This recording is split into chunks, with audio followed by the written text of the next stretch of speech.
As Karen mentioned, we have two additional speakers with us tonight, and if you will bear with me, I want to just give you a little bit more information about them. Dr. Gregory Mount is the Assistant Chief Resilience Officer for Broward County. He holds degrees in anthropology and a doctorate in geosciences. Before working with Broward County, Dr. Mount was an associate professor at the Indiana University of Pennsylvania. Upon arrival at the county, Dr. Mount held the position of Water Resources Manager and became the Assistant Chief Resilience Officer in August of 2022. Ms. Biaggi is a registered landscape architect with 17 years of experience in the management and design of public, private, and institutional projects throughout South Florida. Ms. Biaggi is LEED AP certified and has worked on numerous planning and mobility projects throughout Florida. Linda, they can't hear you. Yes, ma'am. So WGI is a Florida-based multidisciplinary firm specializing in engineering, architecture, planning, and urban design with extensive experience in public engagement and in crafting community plans for a multitude of cities throughout the state. So I also want to point out tonight that we have our engineering department is here tonight. We have Eileen Cabrera is here to answer questions later. We have Mohammed in the back to answer questions and Tamara in the back to answer questions. Also here tonight to help us is from the sustainability department is Scott Staudenmeyer and Justin Prophet and Amy Edwards. So afterwards, if you have any questions, you can always ask some of them. They can help you or they can direct you.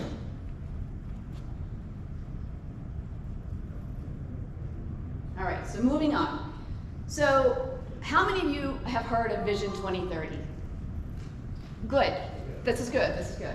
All right, so within Vision 2030, can anybody name one of the 5 pillars that came out of Vision 2030? Raise your hand. Anybody? Progressive mobility. Yes, progressive mobility. Is there anybody that can name another one by chance? And then we'll move on. Yes, ma'am. Innovative technologies. Yes. Scott, she gets a prize. All right. So these are the 5 pillars. One of the 5 pillars is sustainable environment. Within sustainable environment are strategic goals. And within those strategic goals is a focus on climate change and resilience. And that's one of the reasons we're here tonight. So climate change. So there is a lot of information about climate change, and the information comes to you fast. It comes to you in words you may not know. It comes to you in acronyms you've never heard of before. And it comes to you from various sources, and you don't know what to even do with all of the information. There's so much information about climate change and how we are affected by it that we could never cover it in one night. And we're not going to try to cover it in one night. That's not what we're here for tonight. Tonight, we're going to focus strictly on our vulnerability to climate change in the city of Coconut Creek. I think that my battery might be a little dead. Okay, so there's 3 key words I'd like to share with you, and if nothing else comes out of this tonight, understand these 3 key words, because through the course of the rest of the evening and any other programs that we have, these are words that you're going to hear a lot of. So resilience, mitigation, and adaptation.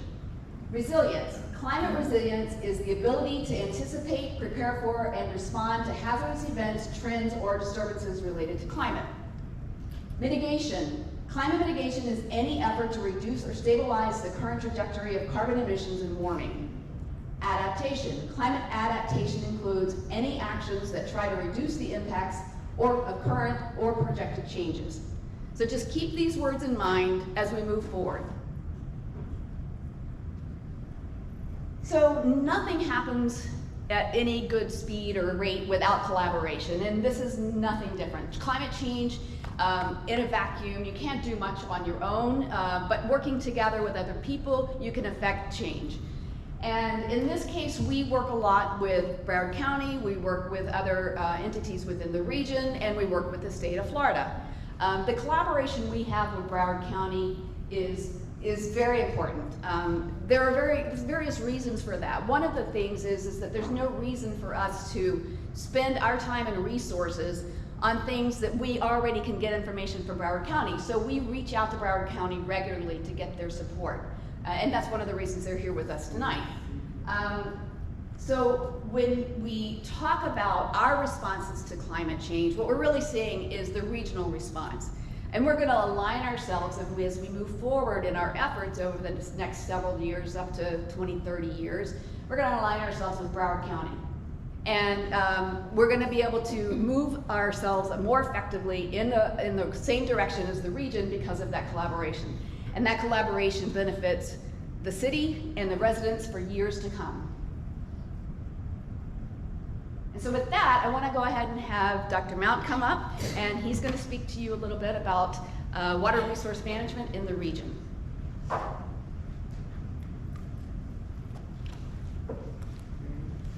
think I need the clicker. Okay. So hopefully you can hear me in the back. Closer? Get the voice. How about now? I've got a big voice, but I'll make it a little bit louder for you. So my name is Greg Mount. I'm the Assistant Chief Resilience Officer for Broward County. And today I'm going to talk to you a little bit about what we do and how we're all connected. We're all part of this, right? But it kind of goes with, we're going to make a deal between me and everybody else here today. As ambassadors, I need you to tell people about this. So whatever I talk to you about today, absorb it, and then please spread it amongst your friends. We're not in this, one-on-one. We're all in this together. This is a truly collaborative effort. Today I sat at the second day of a meeting. We are working on a program that would look at all the canals and all the structures that drain the water here across the county. And we spent 2 days on it. But to get to this point where we could have these 2 days in the meetings, it took us almost 15 years of advocacy. Vice Mayor Welch was part of that, and getting us to this point where we were on the president's budget for this year, and the project moved forward. Over the next 3 years, we're working very hard to move that forward, and we need everybody's help. We need all the ambassadors, we need all the municipalities, we need all the counties in Southeast Florida to pull together and get this done. And that'll make more sense when I tell you why it's so important that our canals are here. Right? So I'm going to talk about our regional water system, but what it means for you locally, like what you will see, not just what I see from the county level, but what you see when you're driving around. Perhaps today, you're driving and you saw sawgrass, or perhaps today you went to the beach and you saw seagrass, right? From sawgrass to seagrass, it's all of us here in Broward County. And that extends not just from us, but extends north and south to the counties around us. South Florida is all in this together. We're all in the same boat. Now, while these are beautiful things to see, and that's probably why a lot of people move down here, that and the weather. I came from Pennsylvania and New Jersey before that, and trust me, not much fun, very cold. But down here, we have a unique environment that we really need to pay attention to and take care of. All right, canals connect us. When you drove here today, I'm sure you drove past the canal. If you didn't drive past the canal, you probably drove past the lake, perhaps a little pond. And all of those are connected and interconnected, right? So we have primaries, we have secondary and tertiaries, and what really the differentiation there is the size and who takes care of it, right? So the meeting today, we're talking about primary canals from the South Florida Water Management District, but as we're talking today at the meeting, it's not just the primaries. It's the canals that are in the back of the HOA properties. It's the canals that run through municipalities. It's all those things together. So if we just fix one thing, it's not going to have that impact that we need across all the things, right? So that's when everybody needs to get involved. That's why we have ambassadors. That's why we have all the people that are interested in these kind of things, right? I was coming home from work yesterday, 2 days ago, and there was a traffic accident before you get to 95. I live 6 miles away from work. It takes me 20 minutes. It took me an hour and a half, just from one small change in how the system works, right? And that's what we deal with. We have those perturbations that come out from there. Now, there's not one of anything here in Broward County, especially when it comes to water. And to the elected officials in the audience, we have a lot of elected officials, over 200 of them, right? And they all have a role in how things happen in South Florida and how they happen in Broward County, right? We run a class, I don't know, it's a bunch of field trips.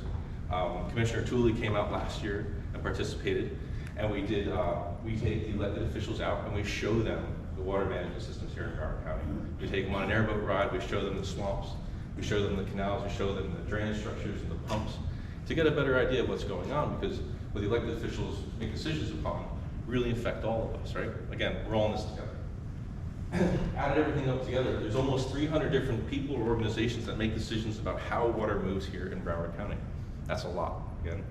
We're all in this together, collaboration. There's not one of anything, right? So we all have to be on the same page, we all have to be moving in the same direction. And if we think about that direction, we think about how complex things are, if we go back to my nightmare of a traffic story, and it's how long it took me to go so short, and how long it took me to go so short, if we have any kind of change in the system, we're all gonna feel it. So if something happens in the Everglades, right, or if something happens at the coast, if we have a storm, we have all these storm surges or the waves coming in, it's all gonna affect us. Even if it happens at a distant end of the county, it's still gonna make its way through everything else. So, I know there's always concerns about people having their driveways and streets and their swales flooded. And that's a natural thing. We design things into the system so we have these natural buffers where a little bit of flooding can take place. And it doesn't really affect the bigger picture. It's a small little impact. We can get along with it. It's not that big of a deal, right? But we design our stormwater system to take that water that we're used to, that is happening now, and to drain it away. So perhaps we have water that runs off our driveway, goes into a trench, and it goes back into the groundwater, right? We have the house, the water hits the house, runs off, and goes away, right? Might have catch basins, collection pipes, control structures, and outfall. However, this is what the meeting about today was how do we improve this from what we're looking at today and the current conditions that we have, and how do we fix this for climate change and for future conditions? Like, what do we have to do here so that we have the same level of service, or we have the same experience every day for us here? Now, if we don't do anything here, I can promise you that things are going to change, and they're going to change quickly. And unfortunately, our swales are going to be full of water for longer. So now we really have to work together to make this happen. We'll deal with some minor inconveniences, but if we have the bigger picture and we're working towards another goal, it'll remain minor inconvenience. It won't be a problem. So, if we move this a little bit further along, we think about future conditions. Perhaps it rains more. Perhaps we have more storms. Perhaps there's more water in the ground and we can't get rid of it. So it's wetter longer, kind of what happened with Etta. And we had already these months and months of storms and everything just piled up. Perhaps we have that. So what does that change everything to? Right? So we have water level and probability. I know graphs and charts kind of scare people, and they scare me too, even though I was a teacher. But it'll help me show my story here, right? So we have the same kind of situation. We have these houses, we have our cars, we have our driveways. If things change a little bit and we start to get a flooding situation where we can't move water away, we'll start to deal with, here's my fancy rain clouds. We'll deal with a little bit of extra water, right? So the probability of the storm happening is pretty frequent. We'll have more significant rainfalls more frequently. But the damages are minimal, right? These are the things that we can plan for, that we're already designed for, that we're engineered for. Now, at some point, there's going to be an event that floods a little bit more. It's going to be a little bit more wet, or we're going to have more storms back to back to back that we just can't seem to move enough water from, right? So then things start to get a little bit higher. I think my water turned green. Yeah, I'm sorry. It was supposed to be blue. So the green water, I was looking, I'm like, there's something wrong with the slide. And I was like, completely threw me off, so I do apologize. Right? So we have a little bit of water. You can see my tires on my van there, they're getting a little bit wet. It's not a big deal, right? And there's not going to be any damage from that. It's just going to be a little bit wet. But if we can't move this water, we start to see the water level go up. Even though the storms might not be as frequent, the cost associated with having those storms and having those floods goes up. So we'll have more frequent losses as we have these more frequent storms because we can't get rid of the water, right? Now, the meetings that we've been going to for the past 2 days and all the hard work that's been going on with the county, the municipalities, the Water Advisory Board leading the charge, and reaching out to our elected officials, is to fix that situation and to improve our ability to move water away. Here you have the Hillsborough Canal and the C14, which are two critical water movement canals, and that allows us to stay dry here, right? Unfortunately, the system you see here today, and the canals that are around you and that we drive by and are in our backyards, were designed almost 70 years ago. And I would have liked to be in Florida 70 years ago, except for the bugs and lack of air conditioning. But it wouldn't have been as much traffic, you know, it was a different time back then. And now we can see in the past couple of years how much we've changed. We need to adapt, we need to fix this situation. Because as these water levels go up, our damages go up, our water level continues to go up, right? More damages, to the point where it just doesn't make sense anymore. You know, we're not going to be in a situation where we want to live here, unfortunately. Even though Florida is a great place, we have to start adapting to, you know, these future conditions. So I'll leave you with this today. A little bit of information that I hope you share with other people. I have in the back of the room, there's some QR codes you can take a picture of, and you can see our resilience plan that we're doing countywide. And in the case that your storm, we do have a storm and we flood, and your swell gets some water, your streets flood, or you're driving around and see some flooded areas, there's also a QR code that you can take a picture of that allow you to take all your storm data and your fit photos, upload them to us, and then we can see where all these problems are. Excuse me. Sure. Oh, are we holding questions to the end, or? Yes, if we could, please. Yeah, well, I'll be here for a while to answer any questions. But thank you so much for having me today, and thank you all for being great events. Let me introduce Angela for the next part. Thank you. All right, good evening, everybody. Want to start out today just with a little poll of the crowd. How many of you here are lifelong Florida residents? Raise your hand. Lots. How many of you have been here for more than 20 years? How many of you have been here for less than 5 years? A few newbies. Okay, good. So those of you who've been here a long time, maybe you've noticed some changes that have been happening. We hear a lot about severe weather. We hear that the hurricane seasons get worse and worse, and each year we have record-breaking storms. We see maybe some of the flooding that Dr. Mount talked about in our streets that didn't occur 10, 20, 30 years ago. Does it feel hotter than it used to? Do the summers feel hotter? I think the winters feel hotter. I've been here for 20 years, and I remember when I first moved here, right after New Year's, I was able to turn off my air conditioner and open my windows for 3 months. Now, maybe not so much. I've got to turn that AC on every now and then. It's not consistently cool like it used to, or we don't have the consistent afternoon storms like we used to. So there's changes that we've seen, I think, that have occurred in our time here. Well, what does that mean? Why is that important? So, you know, we look at those severe storms. There's deaths, there's accidents that occurs from people injuring themselves trying to go out in the storms or getting caught in the storms. It puts a strain on our emergency systems and on our healthcare systems.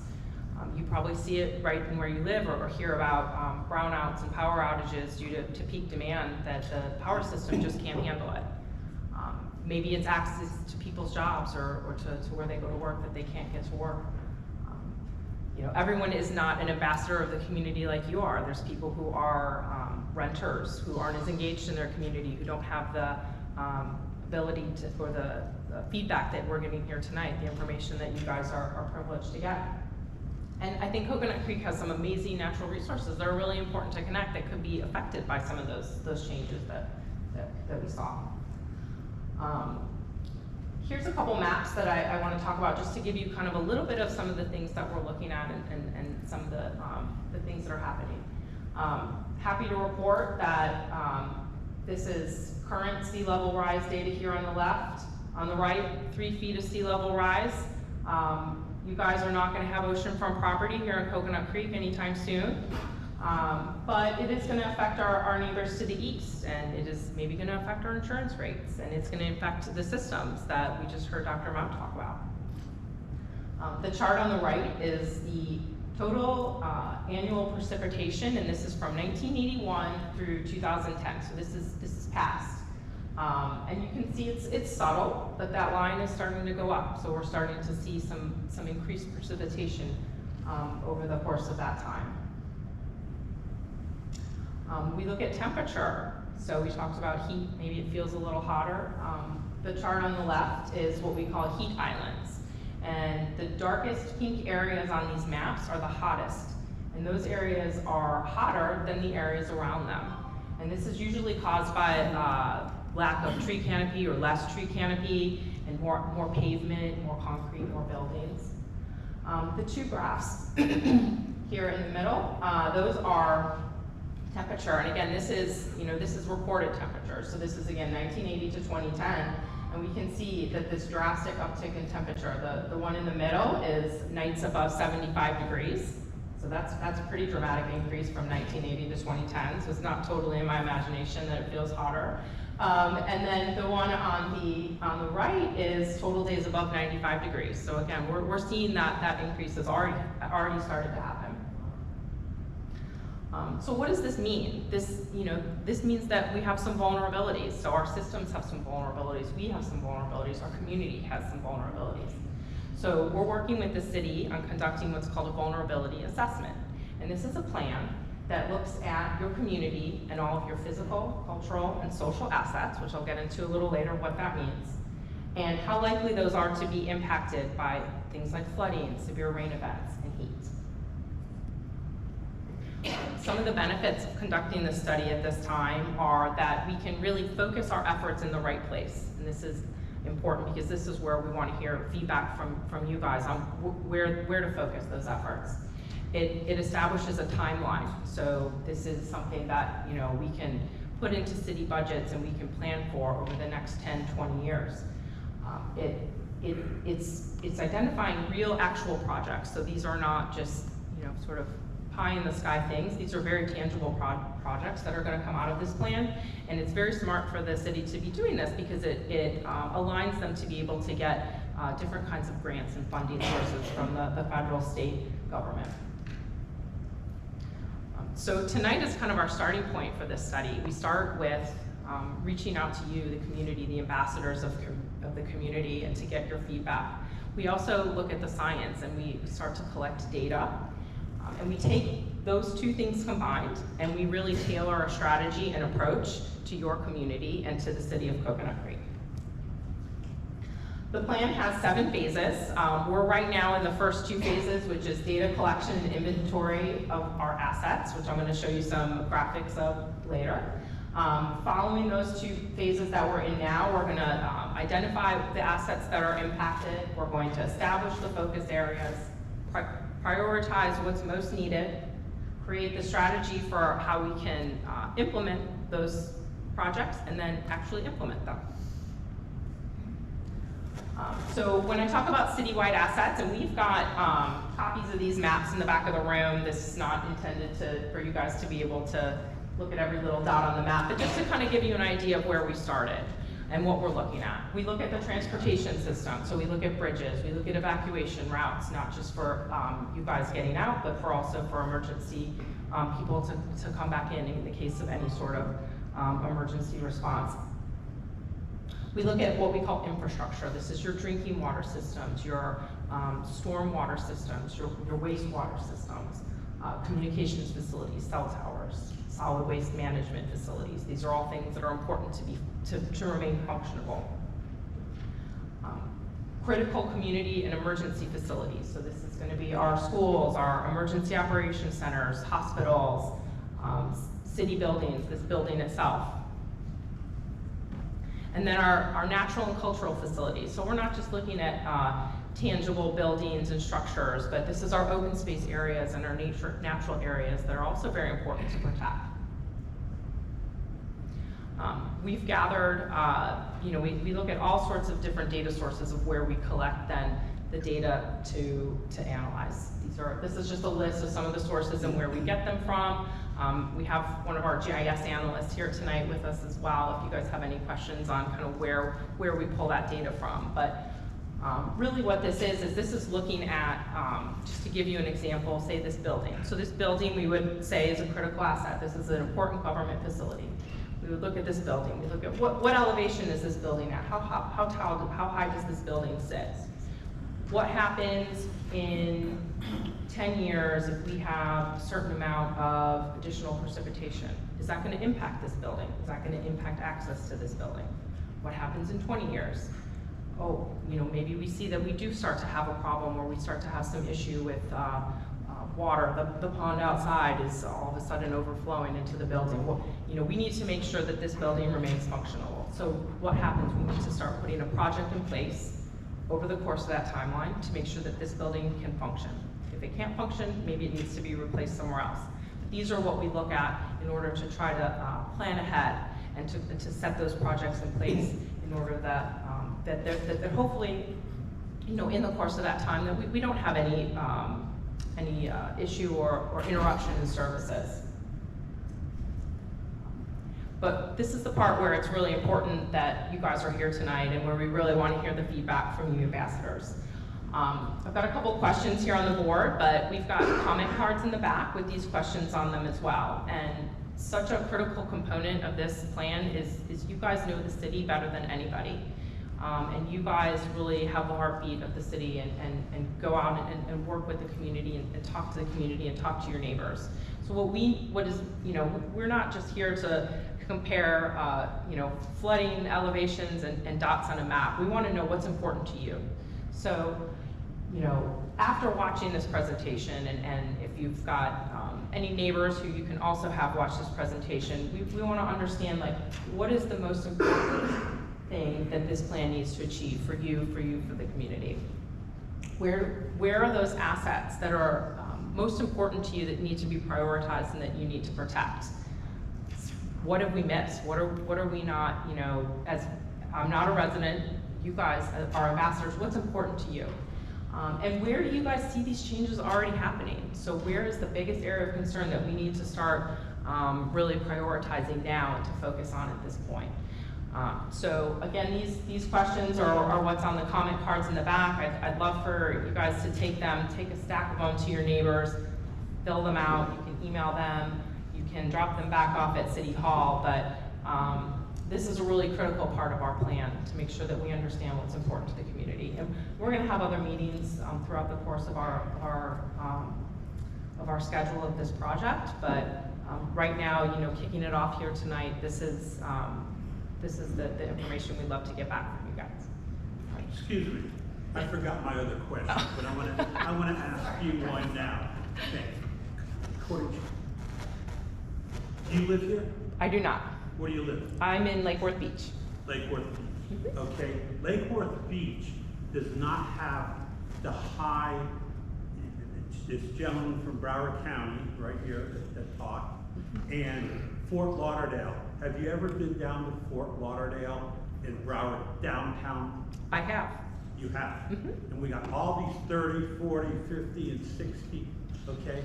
Has anybody thought that with all those large buildings, okay, you're losing a lot of that ocean air? That's a big consideration. And the other big consideration that you kind of talked about it was, how about all the new roads going in? All right, we had a meeting here, and you're want to widen the turnpike. Okay, what is that going to do? It's going to absorb all the sun and make things hotter. So now we don't have the positive wind coming across from the ocean being this far west. So 2 and 2 isn't coming to 4 here. Yeah, so I mean that is part of what we look at.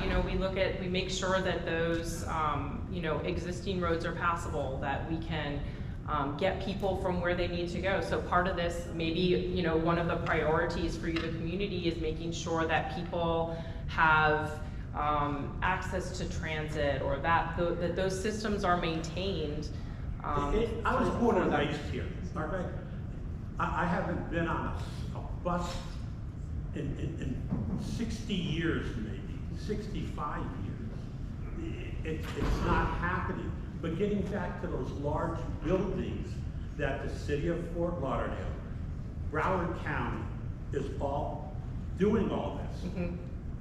Nobody talks about the infrastructure, all right, down there. So I don't understand why all those buildings have to go up today, because you're not getting that air out west. Well, and I should say too, that one of the, this plan that we're working on is limited to Coconut Creek city limits. So any of these red outlines that you guys see on the maps, that's what that indicates. That's your city limits. And I'm gonna pass it on to Linda. We've got a few more closing remarks before we open it up for questions. Can I interject something while you're doing that? May I? Here you go. Can you get the microphone to work better? May I? Sure. You know, sir, I will tell you a couple things. That City of Coconut Creek is very strict when it comes to when new buildings are put in. Even a storage facility, they have to put in grass, bushes, shrubs, trees, where there were none in some cases. The property up at Atlantic and Lyons, they were trying to, some years ago, many of you may remember, build a Home Depot and a Publix. Like, you can't swing a dead cat and not hit a Home Depot and a Publix. And people, great citizens, went out and petitioned, and we signed those petitions, and that didn't get built. You know, just like the hotel that they were gonna build, that was gonna be a nightmare.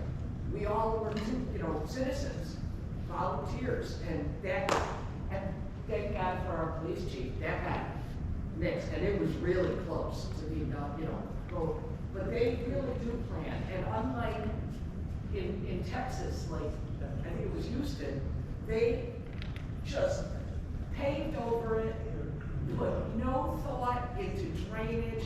That's why they have the floods they have. And living in Coconut Creek for 23 years, we have much less, like Fort Lauderdale, because they keep stealing money, like from their sewage, from that area by Las Olas, and sewage is backing up, and they're very expensive. They have money appropriated every year, they steal it, they reappropriate, and they're, having floods. I just want to give kudos. I believe we're managed well. Growth is, there's nothing you can do about some of it, but God bless everyone who works for Coconut Creek, because they really do make a difference. Well, thank you. And I do review development from a sustainability perspective, so we do put that into our review. Every development that comes through, we do consider that. We consider heat islands when we look at that. We consider tree canopy. So thank you for recognizing that. So to get back onto this, so next steps. So we want you to monitor our progress as we go through this whole project. Stay informed and engage yourselves and engage your friends and your neighbors. So what is the city doing?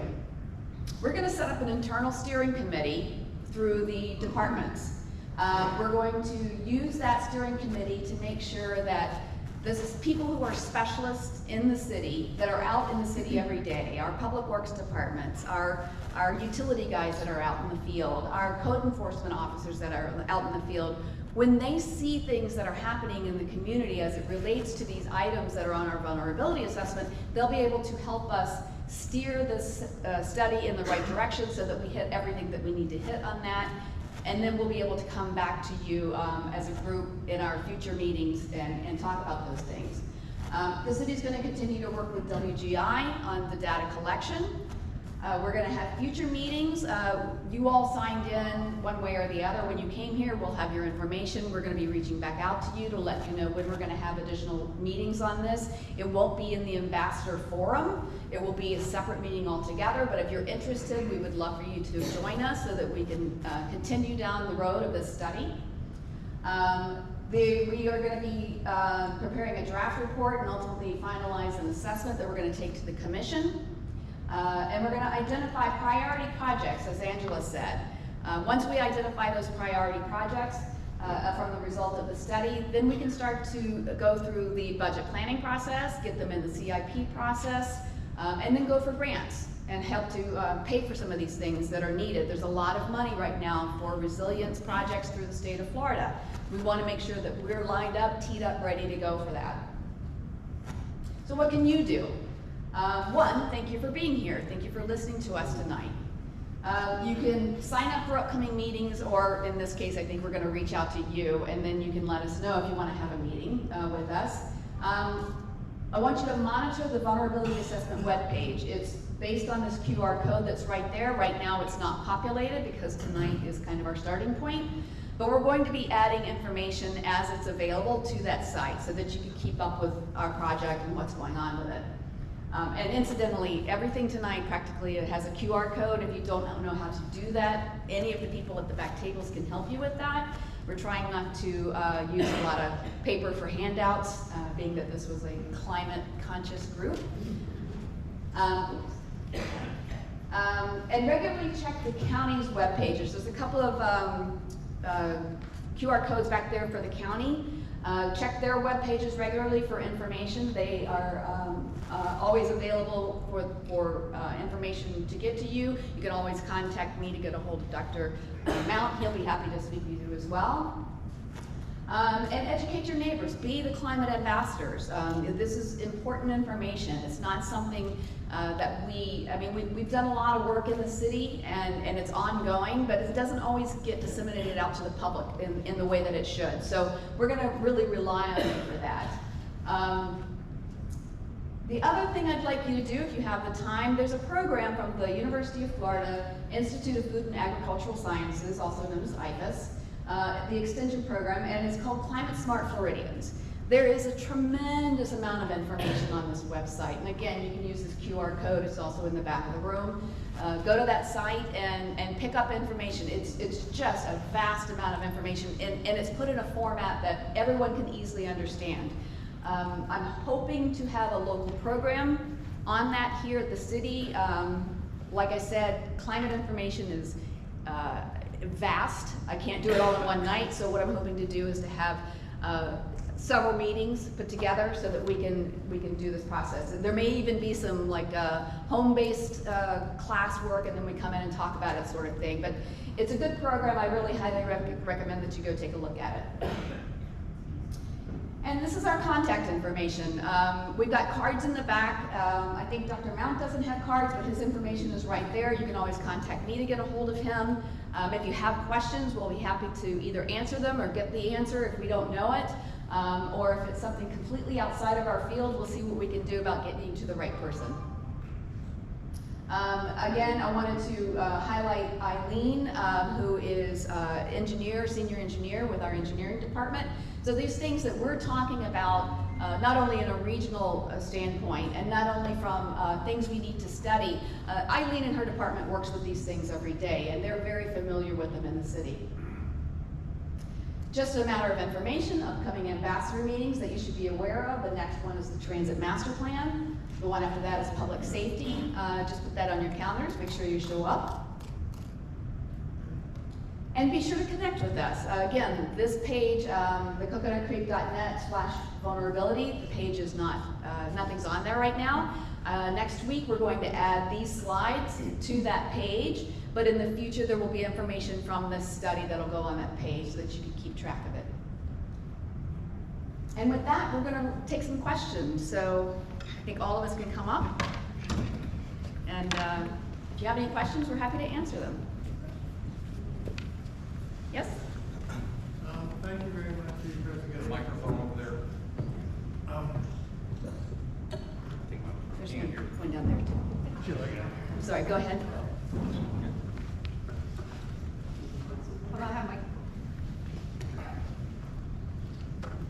Nope, we got You one. get a microphone You got for the one? questioner, so we can Oh, hear. for the question. Oh, okay. Is this the one that works? It might work, maybe. I don't know. No, that one's not working, I don't think. That works. Hello? Okay, now it works. Okay, listen, thank you very much for your presentation. I was pretty impressed, and you talked about identifying different places, and this meeting here itself is part of your process of getting feedback. The thing that I'm concerned about most is the process. In other words, prioritizing. I was impressed with the maps that you had, and I just wanted to know, basically the process, namely, how you use technology to help you get a global feel. I mean, you're getting feedback here, but that's local kind of stuff. But to get an overall picture, how you prioritize, who makes the decisions, how do you allocate the budget? You have a limited, finite budget, and you have a lot of concerns. Right. What is the process of prioritization? Okay, so I'm going to answer this a little bit, and then I think I'm going to hand it to Angela to answer a little bit. So to kind of back up a little bit, back in 2021, the state of Florida put a priority on vulnerability assessments in the state. And in doing so, they're offering grants for each of the communities to do these studies. And they have, per state statute, requirements of what needs to be in these studies.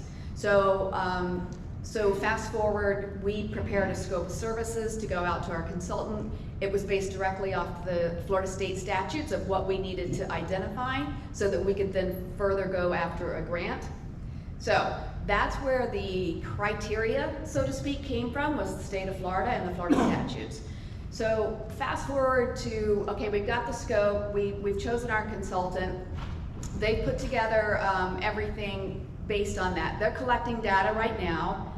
And then we don't know what our priorities are going to be because we don't know what's going to come out of that study yet. When we do get that information, it's going to be based on, I think, critical issues. And that's something that I believe that we will be talking with the city manager's office, we'll be talking with our engineering department, and we'll be making that decision collectively to find out what's the most critical thing and then go from that point down. Once we identify those critical issues, that's when we can look at a particular issue and say, okay, that one's critical. We're going to go after a grant for that one because it costs $2 million. And the state of Florida wants us to do these because they want us to fortify our cities in whatever the issue is. So does that start to answer that? Okay. Did you have anything to add to that? I mean, I think, is this working? Yeah. I think we use technology. We have these maps to identify locations of those assets or those critical, important assets that the community has. We use technology and data then to understand, well, how and when might that be impacted? We overlay those two, but then, as Linda said, it comes down to people, to the community, to the city departments, to our stakeholders, to our steering committee, to really start to understand what is most important based on when it's being impacted and how it's going to be impacted. Yeah, I remembered what I wanted to ask. Good. I'm glad. My wife and I live in the northwest corner of the city, okay? 3-4 blocks from the Palm Beach County line. We live in a development that has 61 homes built around 2 lakes. And we could see the lakes drop when we have storms coming, okay? And then it goes all the way down 74th Place into a canal. So we have very little flooding. The only flooding we have is the grates on our roads. I've had to go out, neighbors have gone out during the Iowa hurricane to rake them off and get the stuff off. Is there anything that the county or South Florida Water Management can do to put some kind of what's the word I'm trying to think of, that semi-cover the grates? You know what I'm talking about, the grates. No, I understand. That's not really my world, but yeah, it'd be more engineering. But I do know that a lot of the problems caused with drainage issues like that is mostly dumping into it and people blowing their grass clippings and filling them up. And then we, as a county and as municipalities, there's just simply not enough time to go out and visit each one to clean it. So it's really a thing that, homeowners and neighbors and ambassadors, of course, I've used that word a bunch tonight, just like if a storm's coming, just make sure your drains are clear. And if they're not clear, call the municipality or the drainage district. But we can't even do that because we have this private road. So it's something that. That would be your HOA. I'm sorry? That would be your HOA. Wouldn't be that? Yeah, so your drainage system is a private drainage system, and it needs to be constantly maintained by the HOA. So if you see that you're having any local issues within the community, just reach out to your HOA. Like you said, I know that, yeah. anything you can do to, clean the debris around the catch basins, Thank you. Good evening, and thank you for your presentation. My question is for Dr. Mel. I lived here for about 10 years in the neighborhood directly across the street. Cypress Park is in my backyard. When I moved in, we took insurance, flood insurance, and then I was told we are not in a flood zone, and I dropped the insurance. Now, based on your presentation, it sounds like I need to be concerned. My next door neighbor told me that the flood zone starts in the park. So I need to be concerned. So my wife made me buy flood insurance this year. And I'm not in the flood zone. She thought it was prudent to have it, and I would be hard pressed to not suggest people to purchase it if it's available to you and you can do it. The cost of just replacing things and fixing things nowadays is too high. We are currently, there will be a new set of flood zone maps coming out within the next 6 months or so. So depending on where you are, you may move into or out of a flood zone. But the FEMA flood maps don't really account for the increase in rainfall that we have, or some other things that, at the county that we're really looking at. Our models are a bit more accurate than FEMA and a little bit more conservative. So if you're close and you have seen flooding before, for the couple $100s a year, I would be hard pressed not to advise for it, honestly. I just want to clarify that the new FEMA maps are not going to affect us here in the city much, but like you said, it's always recommended. Even though you're not in a flood zone and you're not required to have flood insurance, it's always good to have it. I have a mic. Hello, it's the voice. Oh. So yes, thank you. Thank you for this wonderful presentation. Two quick questions and two comments for everybody. When Dr. Mount and everybody else is saying go out and tell everybody, something that we environmental activists are guilty of is we talk in our echo chamber. We talk among each other, and we're all doing the same work. We need to talk to our churches, our synagogues, our tennis teams, our golf buddies. Talk to anyone and everybody. Talk to your veterinarian and say, what's the heat been doing to the dogs and cats and the poor dogs with their paws on the hot pavement in the summertime? That's who you need to talk to. Get the word out to all of them. So that was one comment. Boy Scout troops, awesome. The children, it's their future, right? Second comment, this is a PSA and a little bit of a plug. Get involved with your local Sierra Club, with your Climate Reality chapter. They will offer you lots of information that you can take out and use. Dr. Mount, my question for you is with the waterways, are you guys related or tying in at all with Losum and Lake Okeechobee? Is that feeding into it? And are you projecting 2 feet of sea level rise by 2070? What's the number you're using? My other phone's in my car, but I know from the meeting today that we're projecting, I think it's 43 inches by 27. It's almost 3 feet, or a little bit over 3 feet. With LOSUM, the county municipalities played an integral role to review of those documents and how the operations would be handled to a beneficial level for us. So I do not believe anything negative would happen from LOSUM. In my opinion, I think we had the best available option. But it would move more water south for our water supply, which is critically in need. So I think we benefited from that. There are some releases that will happen out the east and west inlets that will be tried to kept to a minimum impact for the waterways. But I believe over that process, I think we had the most stakeholder input from down here. We had a lot of elected officials standing up for us. I think we got the best out of that deal. What's critical with LOSIM and the C51 project that a lot of the elected officials were part of too, and how that will move extra water down here during the dry season, I think overall, all of our interactions with the Corps have been positive and have benefited us and not hurt us.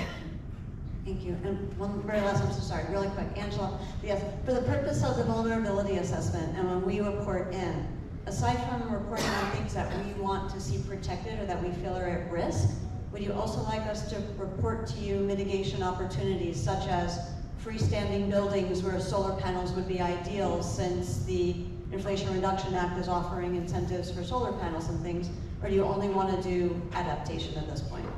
Yeah, no, any feedback that you have that of how that mitigation could occur would be helpful too. I can't say, you know, we don't know yet what's gonna go into the plan or, you know, what's vulnerable quite yet. We're just not there yet, but that's just all feedback that we can, you know, we're gonna take that back and make sure that we've considered it and that it is documented in the plan. So, can everybody hear me? Yes. Okay, so, I've been a resident since 1990. So, Speak up, please. speak, okay, so, been a resident since 1990, so 33 years in Coconut Creek. Coconut Creek has been great. Kids grew up there on their own, but it's been a great city. Also, the parks are great. I enjoy the parks as well as the fitness centers. Those are the most positives I can say. The thing I saw in 1990 when I moved here, open land, but that's turned into apartments, homes, you know, strip malls or whatever it is. My request would be the open land, turn it into a park or a nature walk. That's one thing. On the recycling, I don't see neighbors recycling. Everything goes in the garbage. So it would be good if we can encourage everybody to recycle. I mean, Saturday and Sunday, go to the recycling bin that is here, close to us, should be able to do that. Thank you. Okay, this probably has to be our last question over there, but we'll be in the back of the room afterwards. My question piggybacks on what Ron was saying earlier regarding the flooded drainage. Now, I noticed that my lawn guy, he mulches everything and it goes right back into my lawn, but then when it rains, it creeps up and then it flows and it blocks the drain. Now, my question is, should we just cut our grass and bag it, or do we mulch it back down? And, you know, as a homeowner.